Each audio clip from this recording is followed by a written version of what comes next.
Earth, 2147. Humanity had reached the stars, colonized dozens of planets, and discovered countless alien civilizations. Yet back home, life was strange. The Global Governance Council, GGC, had announced a new policy. Every household was now required to adopt a government-issued alien assistant, officially called Domestic Liaison Units, DLUs for short. The reason?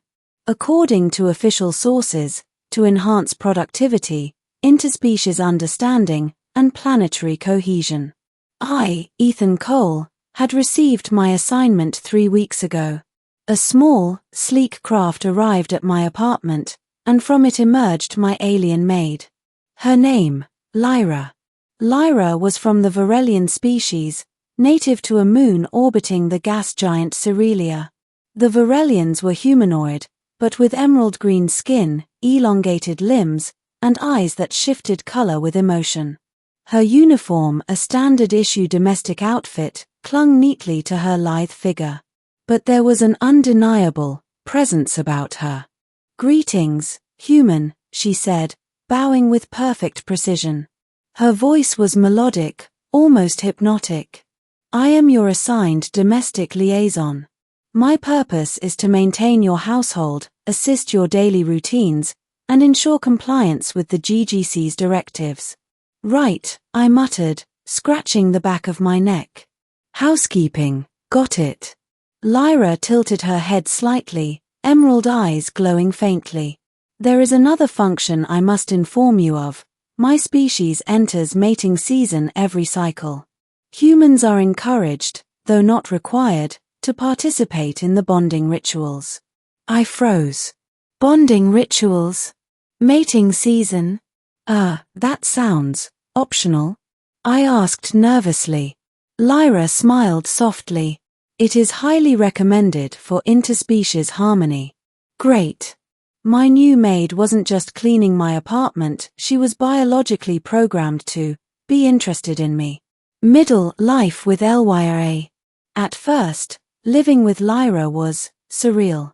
She cooked meals I had never heard of, sterilized surfaces with alien technology that made my old vacuum look prehistoric, and even repaired minor electronics with precision I envied. Yet the undercurrent was always there. The faint pulse of mating pheromones she emitted, detectable only to humans with heightened sensitivity. Scientists had tested for this in the lab, but I hadn't been prepared for it in my own home. The first evening she served dinner, she casually mentioned, "Human, pheromonal signals indicate the beginning of my reproductive cycle. It is customary for household members to participate in bonding exercises during this period." I choked on my synthetic vegetable puree. Bonding exercises? Yes. Physical, emotional, and telepathic synchronization, she replied calmly, like she was discussing laundry schedules. I stared at her, trying to maintain composure. "Lyra, you're not serious, right?" She tilted her head, eyes flashing a playful shade of amber. "I am. The GGC ensures all humans comply. Resistance is ill-advised." I groaned. "Great. So my new maid wants to mate with me." Over the next week, I tried to avoid it. I focused on work, leaving her to clean, cook, and organize my apartment. But it was impossible. Lyra moved with an elegance and attention to detail that kept me constantly aware of her presence. Every time she passed, I caught a waft of her pheromones. Every time she spoke, her voice reverberated with a tone that humans weren't naturally resistant to. And then came the first test. Lyra asked me to participate in a synchronization meditation, supposedly a bonding ritual that enhanced mutual understanding. I sat cross-legged on the floor while she moved gracefully in front of me, her emerald eyes flashing. Slowly, she extended her hand. "Touch my hand," she whispered. "We will begin the process."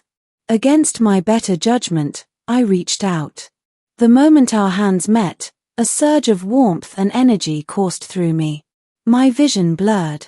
Thoughts, feelings, and memories that weren't my own began to float in my mind. Lyra's species, it seemed, shared emotional and mental data through physical contact during mating cycles. "See," she murmured, sensing my hesitation. "Bonding is not merely physical. It is mental, emotional, and biological.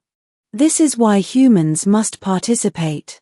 I staggered back, feeling a strange euphoria mixed with confusion. Okay, maybe this is more intense than I expected.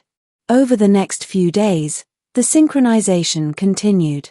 Lyra taught me Varelian customs, mental exercises, and even shared telepathic impressions of her home moon.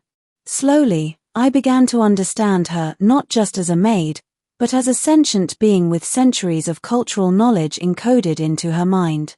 But it wasn't all mental. Her mating season was biologically real. And my body, human though it was, reacted to her subtle chemical cues, leaving me constantly aware of her proximity.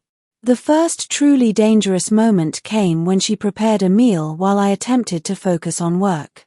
A subtle pheromonal wave washed over me, stronger than ever. My rational mind screamed to leave the room, but my body refused. "Human," Lyra said softly, sensing my struggle. "You cannot resist. It is not weakness. It is biology. Compliance ensures harmony for both our species." I stumbled backward, knocking over a stack of papers. "Lyra, this is insane." She smiled, stepping closer. "Insane, perhaps. But inevitable."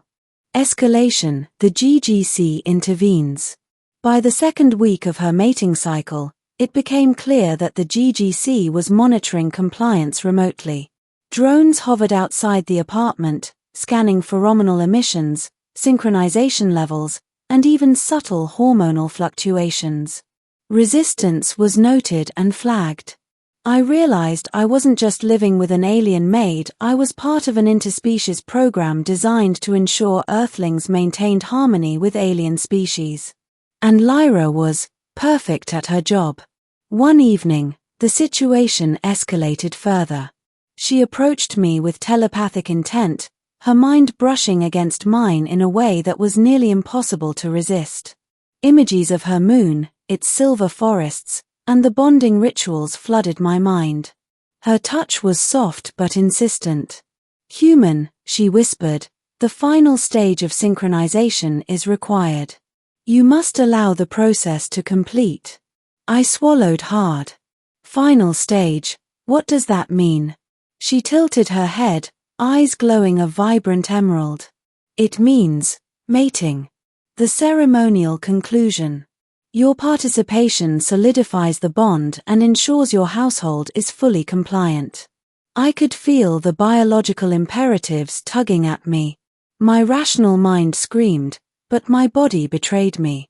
"You're incredibly persuasive," I muttered. Lyra's lips curved into a faint, knowing smile. "Persuasion is part of the ritual, human. Resistance is counterproductive. The bonding ritual." The ritual was unlike anything I had ever imagined. Lyra guided me through mental, emotional, and physical synchronizations, each step unlocking deeper understanding and connection between human and Varelian. Her hands traced patterns in the air, glowing lines of energy linking us in a telepathic circuit. Her pheromones, subtle yet overpowering, filled the apartment. Every pulse of energy, every shared thought, every emotional echo drew us closer. And yet, it wasn't merely lust or desire. The Varelian ritual forged mutual respect, trust, and partnership. By the end of the evening, I understood her thoughts, fears, hopes, and even fragments of her memories of her home moon. "You feel different," I whispered. "It's intimate. Not just physical." Lyra's eyes softened, glowing a gentle shade of amber. "It is more than human intimacy. It is complete understanding. This is why our species bonds with humans, to share knowledge, emotions, and trust across worlds." By the time the ritual ended, I felt changed. A part of Lyra's mind, her culture, and her essence had fused with mine. She smiled, satisfied. The GGC will record this as complete compliance, she said lightly. Your household is now fully integrated into the interspecies program. I blinked. Integrated, and bonded, forever? She tilted her head, emerald eyes glowing faintly. Not forever. But for the duration of my cycle and any subsequent synchronization cycles. The bond can strengthen over time, if mutual respect and care are maintained. I nodded slowly, realizing that I had survived, physically, mentally, and emotionally, the GGC's interspecies mandate. And more than that, I had grown to understand and even appreciate Lyra, not merely as a maid, but as a partner, mentor, and friend from another world. Ending life after mating season. Weeks passed, and the intense biological pull of mating season waned. Lyra returned to her domestic duties with precision, though now there was a subtle warmth in her demeanor whenever she interacted with me. I had learned to respect her culture, her biology, and her mind, and in turn, she had taught me patience, discipline, and the nuances of interspecies communication. The GGC drones stopped monitoring, satisfied with compliance. But in the quiet of my apartment, Lyra and I had formed a bond stronger than regulation, ritual, or policy. One evening, as she polished the silverware, she glanced at me. Human, she said softly, next cycle of synchronization will begin soon. Will you participate again? I smiled, a genuine smile, no longer nervous, no longer resisting. Yes. I'll participate.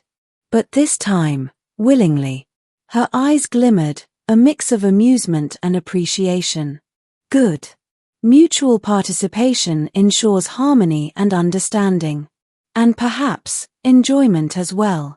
I laughed, finally understanding that life with an alien maid, forced by government decree, had transformed into something extraordinary, an interspecies partnership that bridged worlds, cultures, and hearts. And as I looked at Lyra, emerald glow shimmering faintly in the soft light of the apartment, I realized, the government may have ordered it, but the bond was ours alone.